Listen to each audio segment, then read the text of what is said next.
Distinguish the front and back. The one with two legs is the front. There is a splicing part. This is the back. This is a double color splicing customized for the customer. No matter the style or color, the installation method is the same. We just need to sew according to this video. We sew this kind of steering wheel cover specially for cars. The first step is very crucial, which is to align the position. Look at how these three legs align the positions. Right? You must align the position correctly before sewing. The first step is very crucial. Various problems will occur after sewing. Otherwise, there will be wrinkles. How to align the position? Let's start from the left side. Three legs. Align the position separately. Let's adjust the left side first. Watch me pinch with my hand. The gap is very large. What does it mean? Indicate that this point is positioned slightly lower. We hold it with our hand. Rotate it upwards like this. Go upwards. Then pinch it like this with your hand. See? The seam here is tight. There should be no excess flesh. This indicates that this point position is the best. Be sure to repeatedly adjust the position. Fix the position firmly. Then at the 3 o'clock direction, also pinch the corner with your hand. Back and forth, including front and back. All need to be tucked into the gap. This ear, bend it from behind. Look at this corner. It will definitely be tight when sewn. Just rotate it like this to adjust. If you pinch this place by hand and it is hollow, there are wrinkles. It means your position is too high. You use your hand to grip and rotate down to adjust. Repeatedly adjust the left and right legs. The one in the middle is easier to handle. Just make it as centered as possible. Pinch the positions on both sides with your hands. Align the positions properly before proceeding to the next step. Align the position correctly. Where to stick it? Let me explain to everyone. Just stick a little on this spot, including a little on the back as well. Also at the 6 o'clock direction. What is the purpose of sticking double-sided tape? That is to say, after we sew it, after the position is aligned, this spot is very smooth, and also the back, especially the back, very smooth, and this spot, there will be no empty areas. Sometimes the back has a shape. It is recessed a bit, recessed down a bit, so if you don't stick it, this place will be empty, and it feels bad when you touch it with your hand. Now let's start talking about how to tuck the edges. Because we did the preliminary work well, that is, the position is also correct. Double-sided tape is also stuck well. Now start stuffing the edges. Just this thing. To tuck the edges, before tucking, you can insert it into the gap alone. Feel this gap. The gap looks very big, easy to stuff. We can just tuck it directly from the front.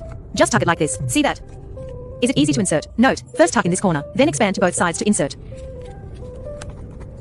Using both hands together makes it easier to insert, because I am recording a video for you, so sometimes it is not very easy to operate. The thing to pay attention to with this leg is the edge line. It finally aligns with the rear edge line. Then the excess, all must be stuffed into this gap. There is this side as well, including the back side must also be stuffed into this gap. There is no special technique for this. Just position it correctly and stuff it in. Just stuff it in from the front. It can all be stuffed in. How is the back stuffed? There is no special technique for the back. We turn it to a suitable angle, then stuff it from the back like this.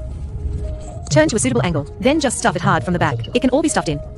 Record the effect of stuffing it well. Take a look at this place where it is all stuffed in. Then we move down. Pay attention to the back here at the bottom. Stuff it forward. Stuff it into this gap. Then this place must be stuffed well. Then let's look at the back. The back must also be stuffed well. See that? Very clear. Stuff everything in well. This is left and right. The right side is also packed well. Same here. The top, bottom, and back are all packed well. The bottom left and right are packed well. The bottom is then very easy to pack. The gap below is even larger. See that? Just directly pack this part first. Look, just pack it like this. There is no technique. You first stuff in a little, then stuff by expanding both sides, including the back. You also need to stuff the back. Stuff it all like this. Stuff everything well. Stuff everything in well. We talk about how to start the stitch. I look at the 6 o'clock direction. See that? Stuff everything in the back well. Now start stitching. See how to sew. We still divide it into 3 parts to sew. This is one section. This is one section. Have a segment on top. Which section do we sew? Sewing this way is more even and snug. How exactly to sew? I have a more detailed tutorial video. I will explain to everyone how to start the stitch video. Take a look. Which segment of distance do we sew? For example, we sew this section. Just leave it 4 to 5 times the length. Measure it like this. 1 time, 2 times, 3 times, 4 times, 5 times. Leave a little more. Leave a little more. Then thread the needle. When threading the needle through, just overlap a little. When we sew, we pinch it with our hands. This thread will not come loose. We tie a stitch in the very middle. Find the very middle. For example, this is the thread end. Sew 1 stitch. Then put this in the very center. Tie the very middle of this thread. Pay attention. Tie it once. See that? Tie a small knot. Tie it once. If that's the case, when we sew again, it will be even on both sides. When we sew, pay attention. Make sure this small thread does not knot on top. Pinch it with your right hand. Then pass through the edge lines on both sides. Correspond to threading through the edges on both sides. This stitch. Then thread through the opposite stitch. See that? Thread like this. Then pull it tight. Then pass a stitch through. Then thread through the opposite stitch. Sew through. Pull it tight. This middle seam needs to have its position aligned in advance. Pull it once. Then sew a stitch. Sew a stitch on the opposite side. Look, you align it. Then it is aligned. Sew like this.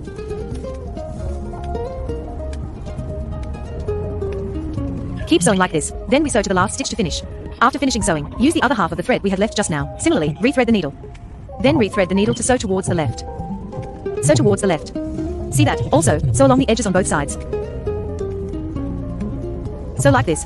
Once both sides are sewn, it's done. Sometimes our thread has a thin layer of wax on top.